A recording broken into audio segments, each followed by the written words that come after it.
Oh, yeah. You got a bunch. Just for times like that. Oh, man. You ready, Rocco?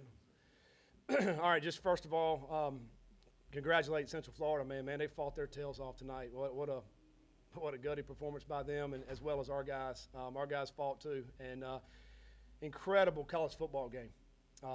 You know, coming into this, you know, you don't like to play 3 games in 12 days, but you know, ESPN, they live for games like that. I promise you that. You know, what a show we put on for everybody, and it was great to be a part of it and be on this side of it. You know, it's I just can't say enough about our guys, how they fought. I mean, if you just watch the game, guys were flying around and I'm every phase, special teams, offense, and defense, and it wasn't perfect, but the way they continued to fly around and make plays. We had guys that got, you know, were cramping. We had guys get dinged here and there, and they kept coming back in the game. And, you know, we had to sub some guys. And, you know, the fight of Cunningham was incredible tonight. Man, he's one of the ones that got dinged that wouldn't come out of the game. That's why his teammates love him. That's why he's a captain. That's why he's our quarterback. That right there. You know, people don't see how he handles himself on a day in and day out basis. You know, he'll give everything out there, and he'll fight for everything. Sometimes that gets him in trouble, like it did, you know, last year. But he's fighting for everything, and that's why we love him. And that's, you know, he's a big reason why we won the game. And it was awesome to see some guys step up tonight. Some freshmen that scored some touchdowns. Cooley, Alderman. That was Alderman's only play, and he gets in the game and he gets a touchdown. You know, I said that was divine intervention. You know, he's in the game right there at the very end with, you know, 18 seconds to go in the game. He's supposed to carry number 2 vertical, but he sits out there in the flat. The ball gets tipped right to him, not even supposed to be there. He catches it and goes and scores a touchdown. I mean, it's you can't write a script any better than that. And, you know, and he's a great kid, too. He's going to be a really good player for us. The only thing I said, well, the coaches are, you know, screwing him because they're not playing anymore. I mean, he played 1 snap, he got a touchdown. He should play a lot more, right? You know, but he laughed at that. But he'll get his time. He'll be able to play. But just an incredible college football game. So proud of our guys. You know, they had the belief tonight, and they didn't quit all the way down to the end.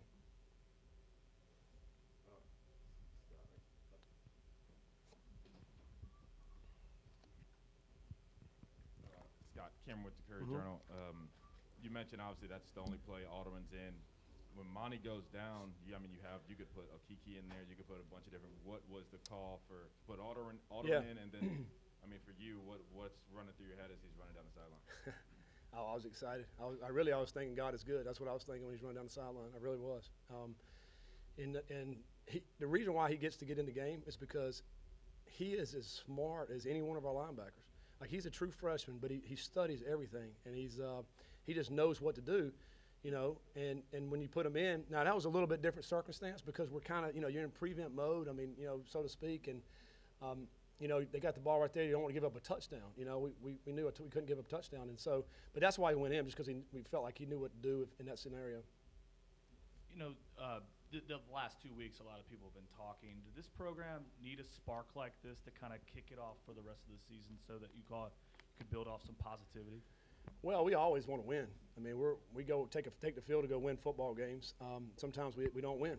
You know, you got to make plays, you know, to win football games. You know, last week we took the field and we won by 27, and that was a great win. That's the way we see it in-house. And, you know, and as long as our kids believe in here, that's what matters. And they continue to fight, because if you don't have belief, you don't have any confidence, then you can't go do that right there. You can't. And you know, we're not listening to the noise that's been out there. Our kids just continue to fight, and that's what happens. Like, we played 2 college football games. I mean, the sky's not falling, you know, and now we're 2-1. And again, this game is just one game. It's one game. I mean, there'll be another one next week. I mean, I told them they can have tomorrow off since we have a free day, so they can have tomorrow off and celebrate this win. But Sunday we got to get back in here and get ready for Florida State. We're on the road. We're on the road the next 2 weeks. So everybody we play. I mean, they got scholarships and they got great coaches. I mean, we got to fight our tails off to go win college football games. And, you know, we got some guys that are dinged right now. We're going to have to get guys healed up in order to go down and play a great game next week. But, you know, certainly what it proves tonight is that if you do believe and if you do put up a great game plan together, our coaches did a phenomenal job with the game planning this week, by the way. I mean, offense and defense. I mean, we had more plays. They're a tempo offense. They had 64 plays. We ran 76 plays. I mean, that's incredible. They were averaging 622 a game. They had 420. I mean, that's incredible. I mean, there's a lot of stats. I mean, they were giving up 22 yards rushing. We had almost 200 yards rushing. I mean, our coaches did a fabulous job this week of putting together a game plan, and then our kids knew it and they executed it. And that's what, as a coach, the joy I get to see for the guys on the field making those plays, that's why I coach. It's not for anything else. It's not for the money. It's not for power. It's not for anything else. And that's what I told them Friday night. That's why I coach. I mean, there's nothing else about it. It's to see the joy on their face when they put a plan together and they go out and execute the plan. And that's what they did. That's why we coach. And that's why we play this game. Coach Pat Jaggers, ESPN Louisville. Just tonight, the entire game, you guys came out there with just a ton of energy. It seemed like a 180 compared to last week and the week prior. What was the difference? Well, I mean, I think the guys understood what we were doing. We had a great game plan. We had a short week, and which has been hard on our guys physically and mentally. The thing that we try to do as coaches is to keep them fresh. So we didn't put pads on this whole week. We went 2 walkthroughs this past week. We had one day where we actually went run through, and that was just wearing helmets. But so we were not hitting it at all. And so that's what we wanted. We wanted it to have a lot of energy more than to be physical and all that. We just wanted to be able to fly around and play hard because we knew it was going to be a hard-fought game. And the guys, we talked about it, hydrate, eat, get your sleep. I mean, I've said that 100 million times in the last 2 weeks. But it pays off tonight because they were able to unleash, and they went out and played so hard. And then we fed off the crowd. I mean, it was loud out there. I mean, on their third downs, man, the crowd got into it. I mean, they couldn't hear anything. We caused a couple false starts with that. I mean, that's what a home field advantage is all about. We got to have that, and that's awesome. I hate for anybody that didn't come out here tonight because they missed an unbelievable game, man. That's like one of the best football games you're ever going to see. And I got to see it. I had front row seat, so it was awesome. It was we just, certainly we'll build off of it, and can't wait to get back out on Sunday. Coach,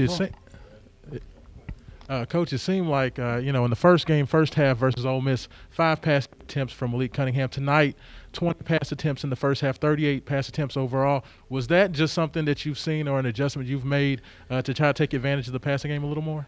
Well, I mean, we threw – how many times we threw it last week? We threw it a pretty good amount, so, I mean, we just – listen, we look at a defense and we say, all right, how can we attack this defense? We just felt going in that they played a lot of man. And so we felt like that our guys could get open in that man coverage and we'd be able to throw the football. So that's why we were hitting some of those early in the game, and then probably could have hit some more. We go back and watch that film. We were not perfect in that. We had a couple of snafus on protections that had a guy free twice, and then, but yeah, we thought we could take advantage of that. But we knew we also needed to run the football. Coming in this game, watching them, they shut Boise down in the second half. They could not run the ball. Bethune could not run the ball. So we were a little concerned with that. We felt we needed to get Cunningham involved in the running game. We did early, hit some big runs, and then hitting some of those inside runs with our running back. So Mitchell, I thought, ran hard tonight and really hard. I mean, we played 4 backs tonight. I mean, they were running hard. They were blocking. I mean, and it takes everybody, so I was proud of all those backs.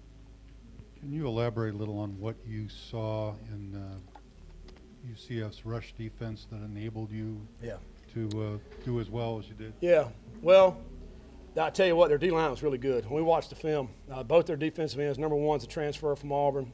22 was probably their best defensive player. He's big sucker D tackling. A couple times he penetrated, he caused havoc on us, screwed us up a little bit. But we felt we needed to attack the edges just because of the penetration they could get in the middle. Number 5 was a transfer from WKU. I think he's a really good player. And then number 22. And so we wanted to try to attack these edges. And so that's kind of where the Q run game came into play. But really, but then we ended up hitting a few up the middle. We got them running side to side, and we were able to hit some up the middle.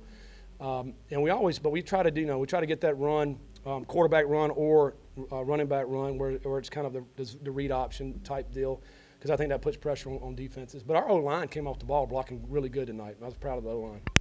Hey, Coach, Dalton Pence, Cardinal Sports Zone. Last week, Marshawn Ford, 1 catch for 6 yards. Tonight, 8 for 100 and a touchdown. Was it something in the game plan to try to get him more involved in the offense, or was it just kind of a byproduct of Malik Cunningham making plays? Yeah, last week and really Ole Miss week too, Ford was kind of under the weather. He missed a lot of time at practice and, was not completely in shape. And he was even tonight was hurting tonight, but he felt a lot better this week. And we were going to utilize him. I mean, I've said that since all camp, and we want to use Marshawn Ford. He's one of our best receivers, and we got to do that. And tonight we were able to do it. You know, this is the first game he's actually felt really, really good to put him out there. And then by the end of it, man, he was soaking wet. He was sweating like crazy. He was tired. Matter of fact, we had to sub him a little bit in the second half because, but yeah, he's a hard guy to cover because he's so big and he's a great great person to throw it to. Malik loves throwing to him because he knows he'll catch the ball. Scott, you mentioned a lot in camp about playing freshmen. Mm-hmm. Wanted to get them experience. Jalen, obviously, with the big touchdown, and Travion, just why is that so important for you all, and then what's it like to see it work out the right way for you all today? Yeah, well, we believe in those guys, and we got some more guys like that too that I think as the season progresses, they're going to start getting more and more. I mean, when it presents itself, I think, we're a young football team. We got a lot of freshmen on this team, and including those newcomers that you mentioned. Ashton's been one of the mainstays out there, one of the better D linemen. So Gonzalez, he's one of the guys that was hurt that really couldn't play, but he's been another great freshman. So, our coaches did a great job recruiting some of those guys, and they're playmakers, and we believe in them, and that's why we play them. We don't care if they're a freshman or a senior. We want to play the best players, and I've always believed that. So, guys out there that think, hey, man, I got a chance to come play, you do, but the senior does too. Whoever's going to make the plays, that's who we want to play. We know we got to create depth. We know this is a long season, so the more we can get these guys in action and get them to play and get some confidence, they're going to be a lot better down the road. Coach Taylor Lynch, ESPN Louisville. We saw Malik roll out of the pocket more, throw on the run tonight. Was that something that you want to see him do more, or was that something that UCF was giving him, so you guys went with it tonight? We want to do both. I mean, we want to be able to throw in the pocket. We want to be able to get them outside. We want to change the launch point for the blitzers, the guys that are coming in. And, we have that capability every week.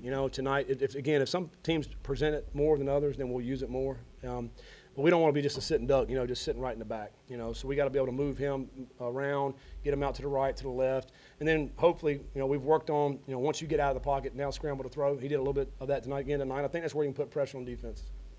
Scott, I apologize if you've already answered this, but talk about Malik's play overall and then the interception there at the end. Yeah. And what happened. Gus said he thought the ball might have been tipped at the line. Which interception? Malik's or the? No, your guy took back. On Central Florida. Oh, okay. Well, I thought Malik played outstanding. He played very gutsy, man. He just fought all night long, and he gave us a great chance offensively. He made plays with his legs and his arm. He's a leader, and our kids love him, and that's why he's out there. And I think the ball was tipped at the line, when he threw the ball, and it made it go out to the right a little bit, and our linebacker was out there in the flat and, in the right spot at the right time and caught it. And obviously there's nobody out there if you intercept the ball in the flat, to take it all the way to the house. But, just a headsy play by that kid. That was his only play of the night, was that interception for a touchdown. And he was a freshman. That was his first play. Yeah. I just want to make sure you knew that. Has he played this year? He has played, but that was his first play in the game. In that game, yep. Yeah, okay. We good? All right, thanks, guys.